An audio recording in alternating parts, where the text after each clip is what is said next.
A very good day to you and welcome to this week's edition of our weekly news roundup on Africa Today News New York. My name is Favor Aham, and these are the top stories that made talking points for us in the week that just ended. We began the week on Monday by bringing you the reports that the U.S. District Court, Northern District of Illinois, presided over by George Jeffrey Gilbert, ordered the Chicago State University, CSU, to immediately release the academic records of President Bola Tinubu within 48 hours. We also reported that following Sunday's mishap near an airbase in South Carolina, the U.S. military came out to announce that it was still searching for an F 35 fighter jet, even as it asked for the public's help locating it.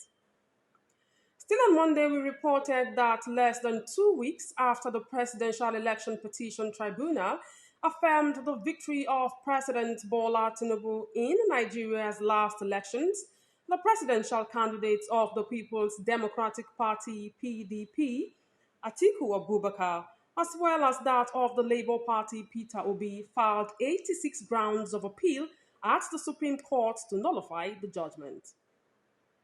We move on to Tuesday, where we informed you that in a rather surprising turn of events, the Super Eagles of Nigeria dropped a place in the latest FIFA men's rankings for the month of August, despite a resounding victory in their last game of the 2023 African Cup of Nations qualifiers and their only game since the last FIFA World Rankings in July.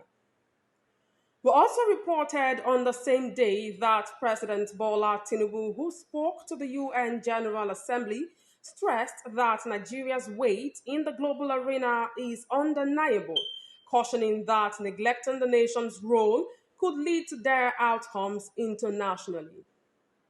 Still on that same Tuesday, we reported that the president of Ukraine, Volodymyr Zelensky, declared that Russia was weaponizing everything from food and energy to abducted children in its war against Ukraine, while also warning world leaders that the same could happen to them if not nipped in the bud.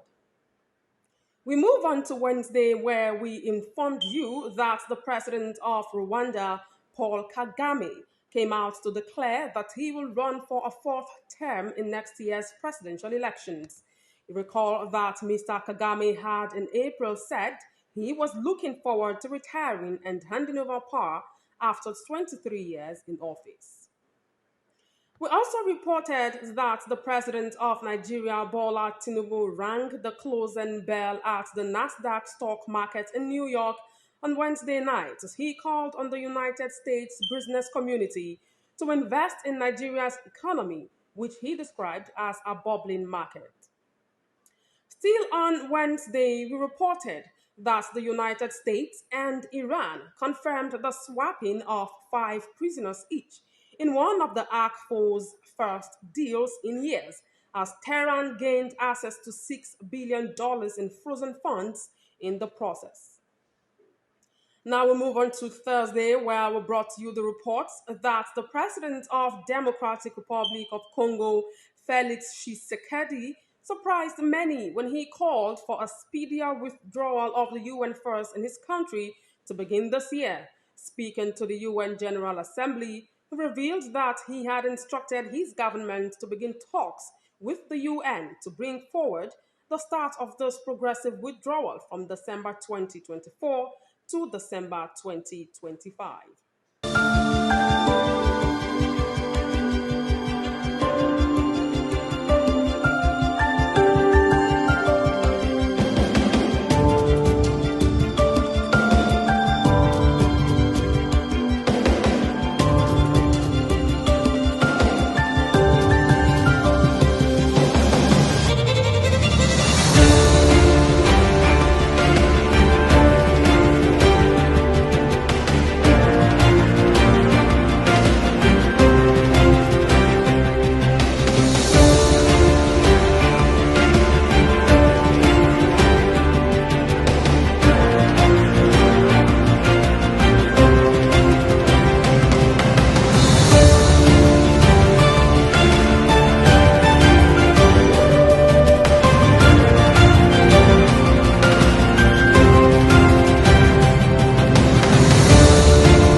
also reported that the assault conviction of footballer Jerome Boateng for an alleged attack on his ex-girlfriend in 2018 has been nullified by a German court last Thursday, prompting the initiation of a new trial.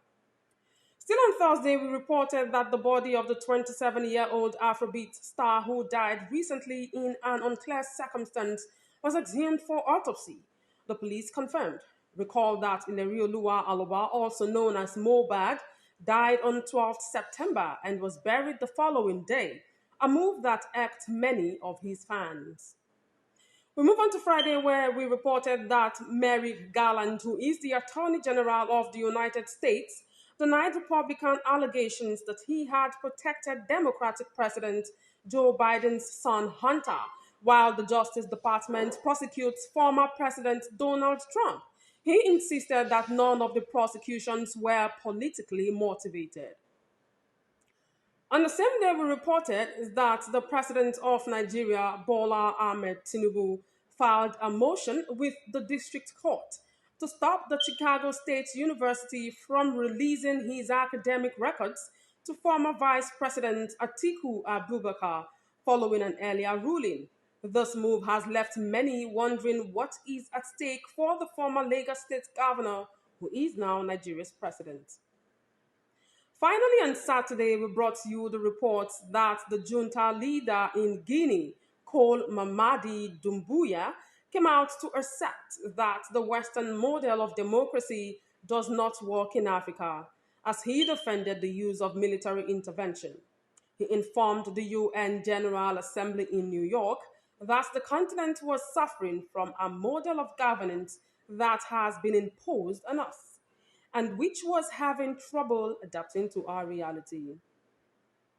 Lastly, we reported that Mrs. Taiwo Obasanjo, who is the estranged wife to a former president of Nigeria, Chief Olusegun Obasanjo, has described him as the greatest impostor of all time, a liar and a deceiver who now equates himself to the Almighty God. On that note, we bring our weekly news roundup to an end for this week. My name is Favor Aham. Thank you so much for watching.